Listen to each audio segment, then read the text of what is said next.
pour 500 millions de catholiques, c'est l'événement du siècle qui a commencé à Rome avec la procession vers la basilique Saint-Pierre de 2400 pères de l'Église. Autrement dit, de la quasi-totalité des archevêques, des évêques, des patriarches, des supérieurs d'ordre venus des 4 coins du monde. Cette procession exceptionnelle préludait à l'ouverture par le pape Jean XXIII du concile écuménique. Une foule immense de fidèles, 300 000, la place Saint-Pierre n'en contient pas plus, était là pour saluer le souverain pontife.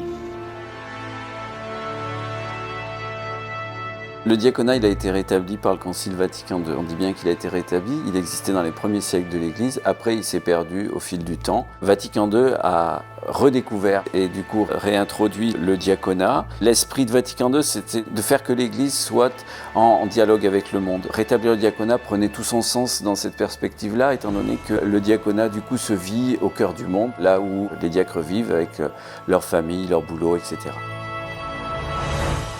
Le diacre, il est donc ordonné, donc il a reçu le sacrement de l'ordre, de même que les prêtres et les évêques.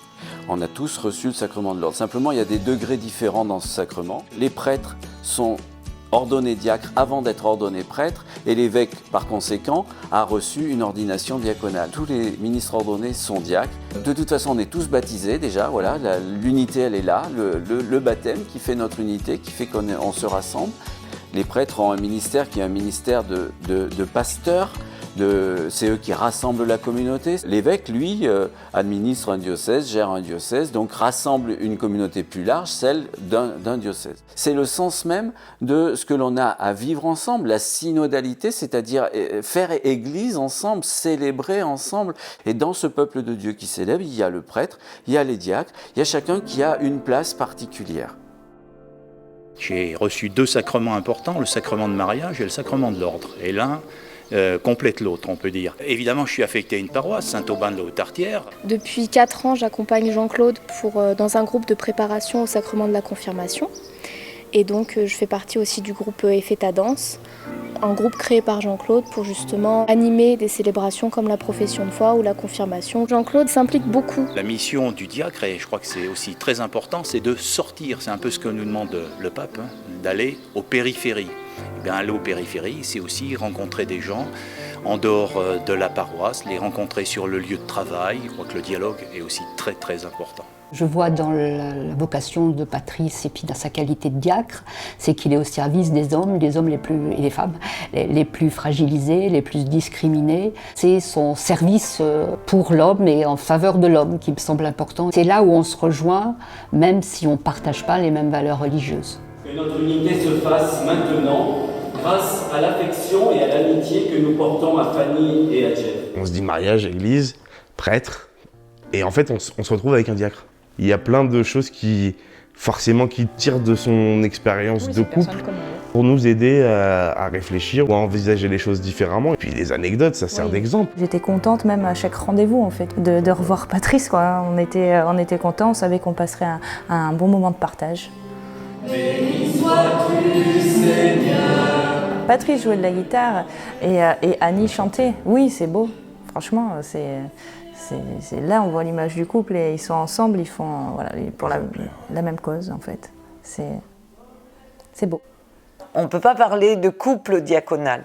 On pourrait parler d'un couple dont le mari est diacre. Le oui de l'épouse, il est au quotidien. Comme le oui quand on se marie, c'est au quotidien de la vie, c'est-à-dire c'est pas une fois pour toutes, mais ça se vit tous les jours. On renouvelle ce oui tout le temps. À Antioche, en Syrie, une nouvelle église est fondée, multiraciale, multiethnique, multiculturelle. La question d'être diacre est arrivée lorsque l'on m'a posé la question au Puy-en-Velay lors d'un rassemblement du renouveau charismatique. Mon épouse était présente et nous avons participé ensemble pendant une année de discernement. Et c'est à la suite de cette année de discernement que j'ai donné une réponse favorable pour continuer dans le cheminement. Je pense que lorsque je célèbre un baptême, un mariage, je m'implique totalement. Les gens doivent ressentir cette proximité-là, cette façon de réagir des personnes avec nous, en fait, est complémentaire avec les prêtres qui les rencontrent. Pierre, je trouve qu'il a une grande qualité, c'est qu'il est capable d'accueillir les gens de tous bords, si vous voulez. Je vois pour le mariage de ma fille, par exemple, c'est lui qui a marié Sophie. Eh bien, nous avions des personnes de Paris, de partout, et qui avaient des idées complètement différentes. Et tout à la fin de la cérémonie, eh ben, elles étaient contentes, elles avaient partagé un bon moment, elles avaient partagé des moments de foi. Notre Père, qui es aux cieux, que ton nom soit sanctifié, que ton règne vienne. Enfin, c'est quelqu'un qui est très proche de nous, et il est proche des gens d'ici, de Saya, et même des gens de la paroisse, si vous voulez. J'aime bien qu'on est là avec nous, parce qu'elle nous apprend deux choses. Si on était toute seule, on ne savait pas. Lui et sa femme sont des amis, oui. La vie de diacre m'apporte, je dirais, beaucoup de relations sociales, beaucoup de découvertes. On apprend à connaître les gens, puis on est heureux de leur annoncer voilà, que Dieu les aime. Oh mon Dieu, et on sentait le sable chaud. C'était en quelle année ça? Eh bien en 2010. Le Cappuccino, c'est un lieu où on accueille les gens qui sont seuls, qui ont besoin de discuter, qui ont besoin de passer un moment tranquille. Bernard est arrivé parmi nous.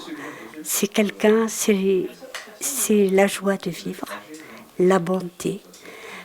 Au travers de ses blagues, il nous transmet la foi, même dans ces moments-là. Et ça remonte le moral de beaucoup de personnes. En plus, il est diacre, donc la croyance et tout ça. Donc moi, je suis aussi bénévole au Secours catholique, et donc je baigne aussi dans la croyance. Donc c'est plus facile d'avoir un contact, d'avoir quelqu'un qui rigole et beaucoup aussi à l'écoute. Apprendre à écouter, c'est tout à fait essentiel. Et essayer de moins parler. Moi, j'ai l'habitude de dire beaucoup de bêtises. Là, j'apprends à me taire de temps en temps. Je me cerne mes oreilles quand même. Ou des oreilles de mon cœur. Il y a une mission diaconale. La vie, elle est diaconale, même si on n'est pas ordonné diacre.